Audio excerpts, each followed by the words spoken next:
Friends, welcome back to another video tutorial from KB's biology. तो आज हम इस वीडियो में देखने वाले हैं मॉइस्ट स्टेरिलाइजेशन। तो स्टेरिलाइजेशन जो होता है वो किस प्रकार होता है और हम मॉइस्ट स्टेरिलाइजेशन में ऑटोक्लेव के बारे में हम देखने वाले हैं। तो ये स्टेरिलाइजेशन क्या होता है, उसके बाद मॉइस्ट हीट स्टेरिलाइजेशन किस प्रकार है उसके बारे में और इसके बेसिक प्रिंसिपल्स के बारे में हम इस वीडियो में जानने वाले हैं। तो देखो, जो स्टेरिलाइजेशन है इसको हम सिंपली जान लेते हैं कि जो बैक्टीरिया, वायरसेस और स्पोर्स रहते हैं उसको हम किल करने के प्रोसेस को उसको हम कहते हैं स्टेरिलाइजेशन। ओके, तो होता क्या है मॉइस्ट हीट स्टेरिलाइजेशन।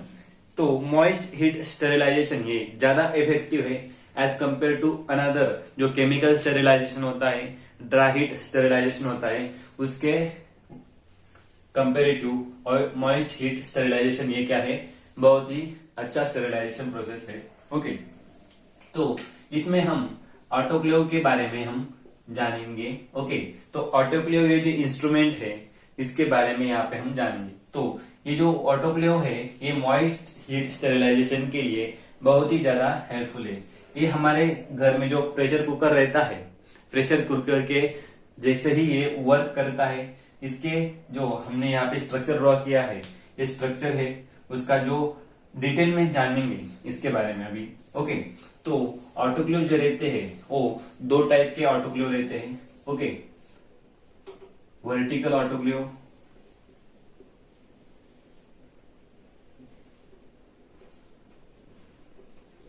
और हॉरिजॉन्टल ऑटोक्लेव।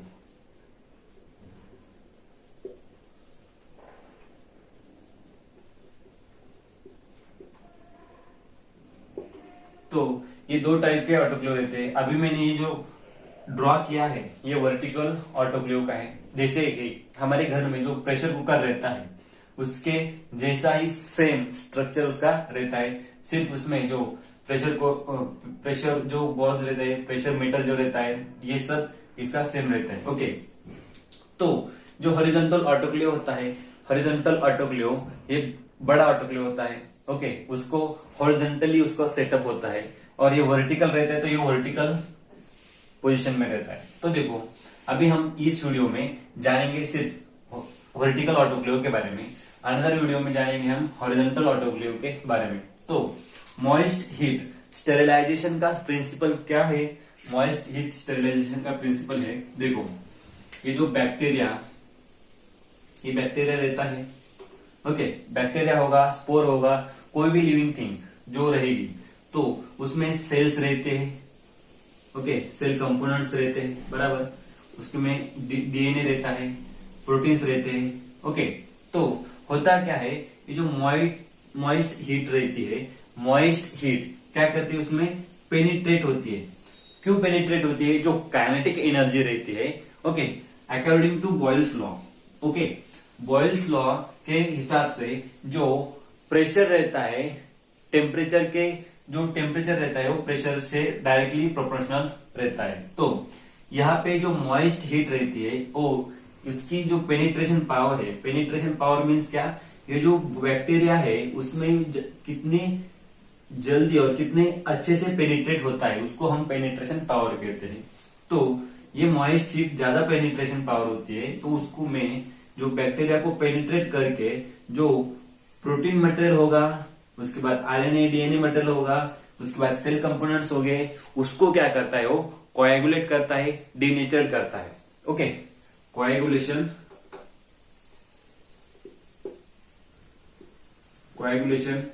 और डीनेचरेशन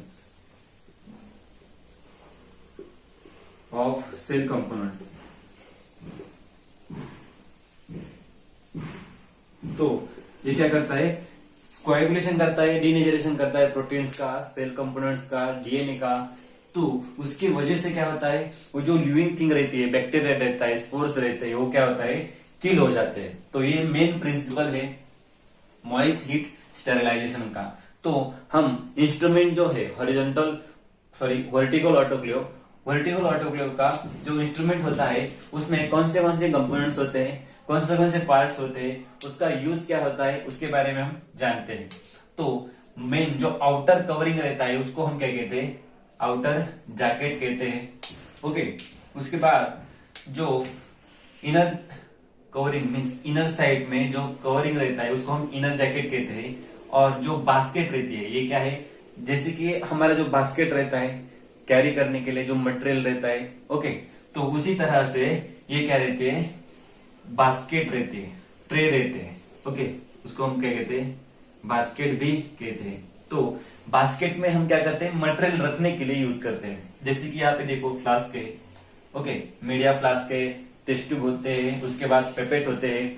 जो भी हमें मटेरियल स्टेरिलाइज करना है उसको यहाँ पे रखने के लिए ये जगह होती है एक प्रकार की। ओके, यहाँ पे सपोर्ट के लिए, ये बास्केट रखने के लिए सपोर्ट के लिए सपोर्टिव हैच होते हैं। ओके, इस प्रकार के।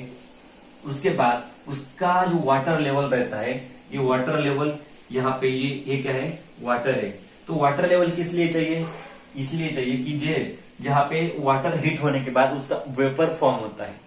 ओके, वेपर फॉर्म होने के बाद उसको मॉइस्ट हीट होता है, मीन्स उसमें ही हीट रहती है, तो यहाँ पे वेपराइजेशन होता है। ये हीटर रहता है, वाटर हीटर, जो इलेक्ट्रिकल हीटर रहता है, वाटर हीटर यहाँ पे लगा हुआ होता है। ओके, ये किस लिए, वाटर हीट करने के लिए। तो उसके बाद जो प्रेशर मीटर रहता है, प्रेशर वेट रहता है, सेफ्टी वाल्व रहते हैं, रिलीज वाल्व रहते हैं। तो इसका अलग अलग फंक्शन होता है।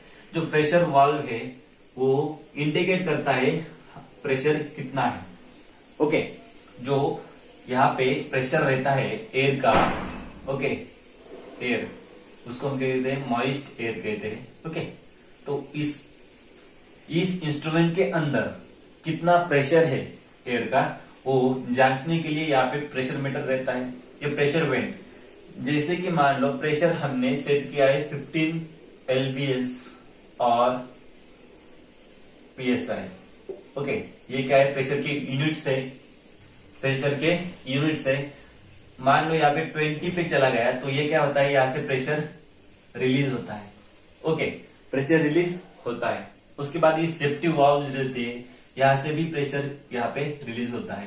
तो जब हमने प्रेशर, उसका ऑटोक्लेव का टाइमिंग पूरा हो गया, कंप्लीट हो गया, उसके बाद हमें क्या करना है, हमें ये ओपन करना है, ऑटोक्लेव को ओपन करना है।